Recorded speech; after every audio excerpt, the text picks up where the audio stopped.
पिछले एपिसोड पे आपने देखा अहोलनारा पहुंचने के बाद सेकेंड डे हम लोग साइट सीइंग के लिए निकले और सबसे पहले देखा नामपोखरी लेक।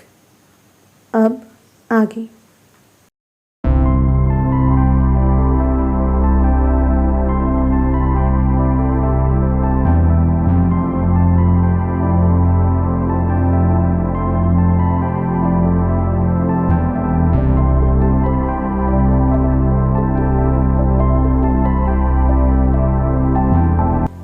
नामपोखरी लेक देखने के बाद हम लोग फिर से आगे बढ़ने लगे।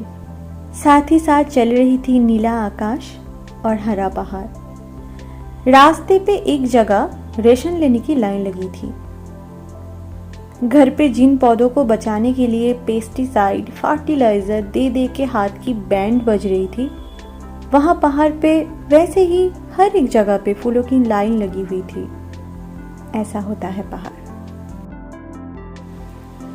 इसके बाद हम जहाँ पे पहुंचे उस जगह को चिमनी कहते हैं। यहाँ पे चिमनी हेरिटेज गार्डन पे हम लोग गए।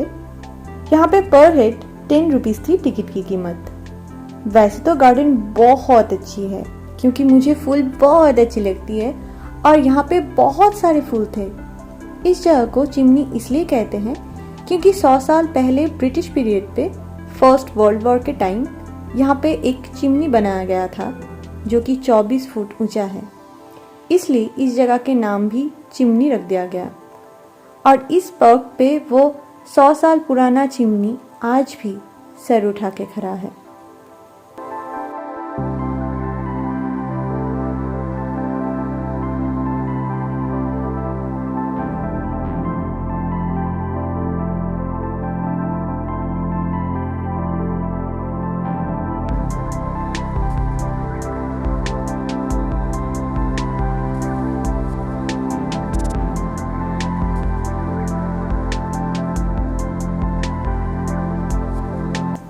इसके बाद हमारी गाड़ी फिर से आगे बढ़ने लगी और हम पहुंचे डाउ हिल पार्क पे। ऐसा लग रही थी कि बचपन फिर से लौट आई है। वैसे तो हर एक इंसान के दिलों में उसका बचपन छुपा हुआ रहता है। कोई खुल के जीता है तो कोई उम्र का पर्दा फैला के चलता है। मेरी मानिए, दिल की बचपन को मत रोकिए।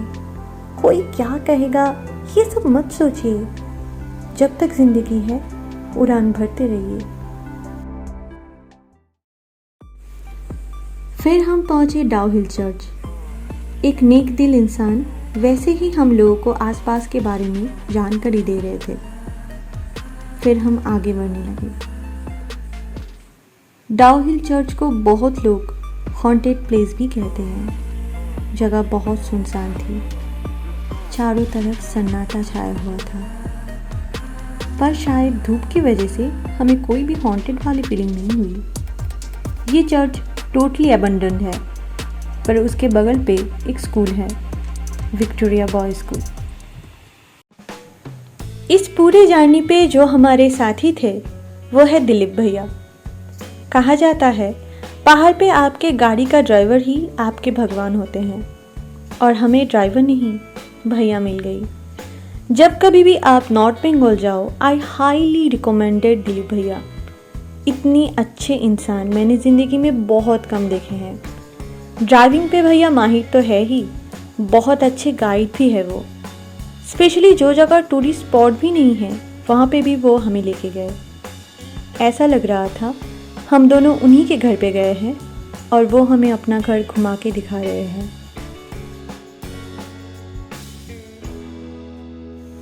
फिर रास्ते में मिली मोहल्दीराम टी एस्टेट।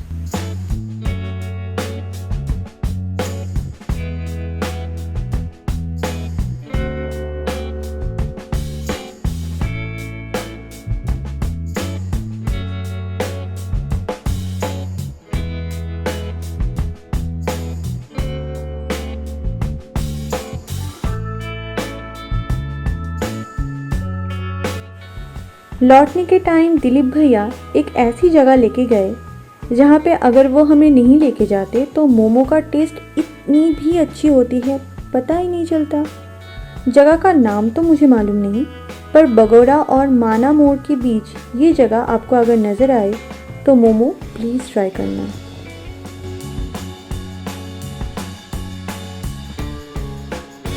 लंच का टाइम बीता जा रहा था और हम अहोलदारा अपने होम स्टे पे लौट रहे थे।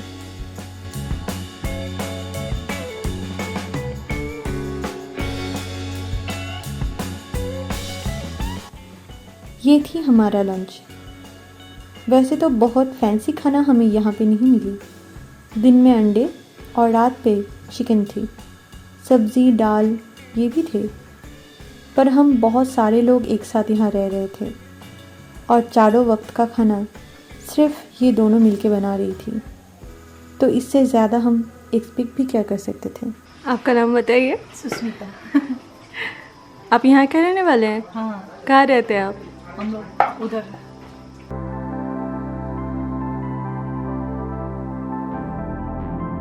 हाय, नाम क्या है आपका? अहोलदारा पे रहने का टाइम बस ख़त्म होने वाली थी, तो एक एक पल को निचोड़ के अपनी मेमोरीज भर रहे थे हम। अगले दिन सुबह को ऊपर चढ़ गए। वैसे तो हमारा होम स्टे टी गार्डन के ठीक नीचे है और ये थी वहाँ का नज़ारा। सामने थी माउंट कंचनजंगा। कैमरा कितनी अच्छी फुटेज ले रही थी मुझे पता नहीं था, बस मेरी आंखें हट ही नहीं रही थी। जब कभी भी आपको लगे लाइफ बहुत बोर हो चुकी है, ज़िंदगी आपके लिए जेल बनती जा रही है, टाइम मिले तो यहाँ एक बार ज़रूर आना। क्या पता ज़िंदगी और भी अच्छी लगने लगे।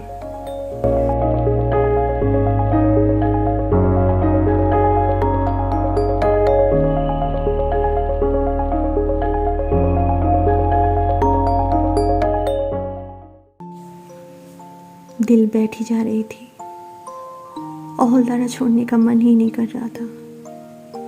ये होमस्टे का नज़ारा ऐसी ही थी जो शायद कभी मैंने सपने में देखी थी, पर करती भी क्या, आगे तो बढ़ना ही था।